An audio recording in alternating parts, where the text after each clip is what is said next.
The intense Babylonian activity in Chatulen during these years can be well combined with accounts describing in Jeremiah 51 verse 59. The interest of the text in Jeremiah is again to give the background for a letter that was sent by the prophet to the exiled Judahite in Babylon. However, for us, this information is unparalleled and very important. הדבר אשר ציווה ירמיהו הנביא את שריה בן נריה בן מחסיה בלכתו את צדקיהו מלך יהודה בבל בשנת הרביעית למלכו ושריה שר מנוחה. Why did King Zedekiah had to go to Babylon in the 4th year of his reign? It's 594-593 BCE. Even if we will accept the Greek version of this same verse, according to Seraiah, son of Neriah, the son of Machseah, he is the brother of Baruch, the prophet scribe, who was the officer of the resting palace, Menucha, or, according to the Greek text, officer of the tribute gifts, Mincha. Why he was sent to Babylon and not the king himself?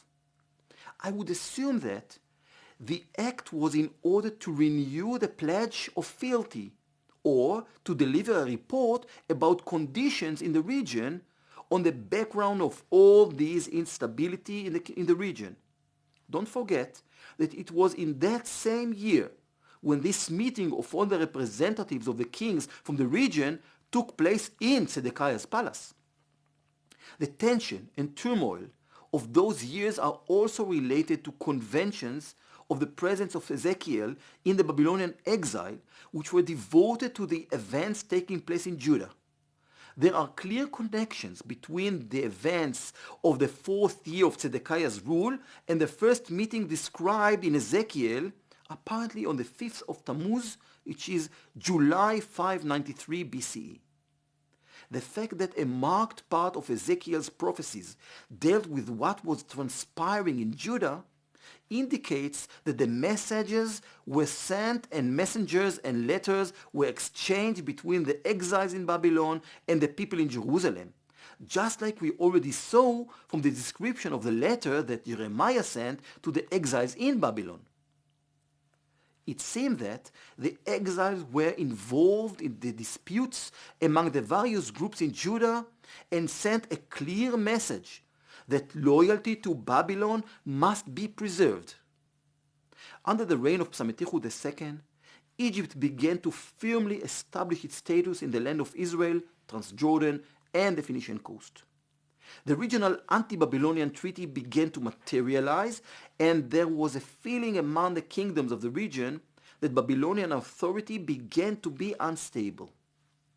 Similarly, neither Nebuchadnezzar's attempt to stabilize his reign through campaigns held in the beginning and the end of 594 BCE, nor the additional campaigns that were probably conducted in the subsequent years, for which we have no information, were of any benefit.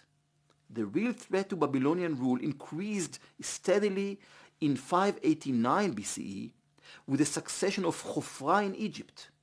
Nebuchadnezzar understood that this required a change in Babylonian governing arrangements in all the region, which could no longer rely on the loyalty of the vassal kingdoms that continued to exist in the region, and that he would do well to be more involved in events and more aggressive in his activity against centers of instability in the region.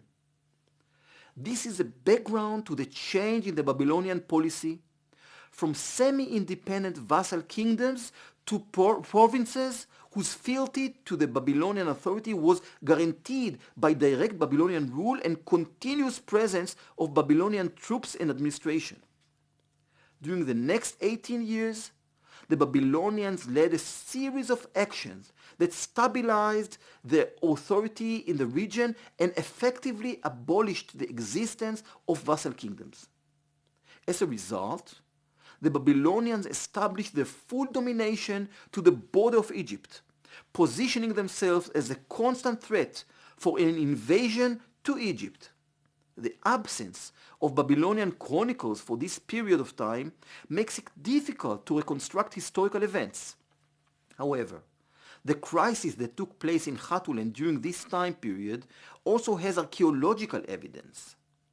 It seems that Judah was the first goal of the Babylonians. Afterwards, apparently in 585 BCE, Nebuchadnezzar attacked Tyre and Sidon, putting a closure on Tyre that lasted for around 13 years. The closure came to an end in 572 BCE when the king of Tyre, probably Etbaal III, was deported to Babylon. Apparently, during the years of siege against Tyre, the Babylonians also attacked Ammon and Moab and established their rule also over Gaza, Ashdod, and in the north on Arvad. It means that during this period, the Babylonians evinced a different attitude toward the kingdoms of Philistia, which were conquered and turned into Babylonian provinces, and those on the Phoenician coast, which although their fate is unclear, it appears that during most of the Babylonian rule, certainly under Persian rule, were ruled by kings.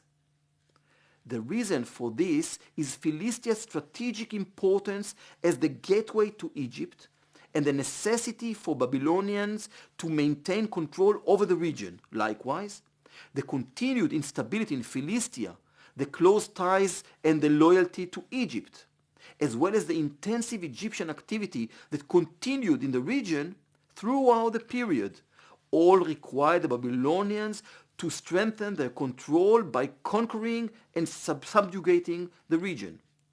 In contrast, there was less of an Egyptian threat on the Phoenician coast, while Babylon's economic interests were considerable. A generous measure of political and military autonomy was essential to maintaining commerce in the region, including trade with Egypt. The Babylonians could profit by this trade, particularly through taxation and control of centers of commerce. Now, we are ready to move on and focus on the Babylonian campaign against Judah and the destruction of Jerusalem. The geopolitical and historical background should be clear now.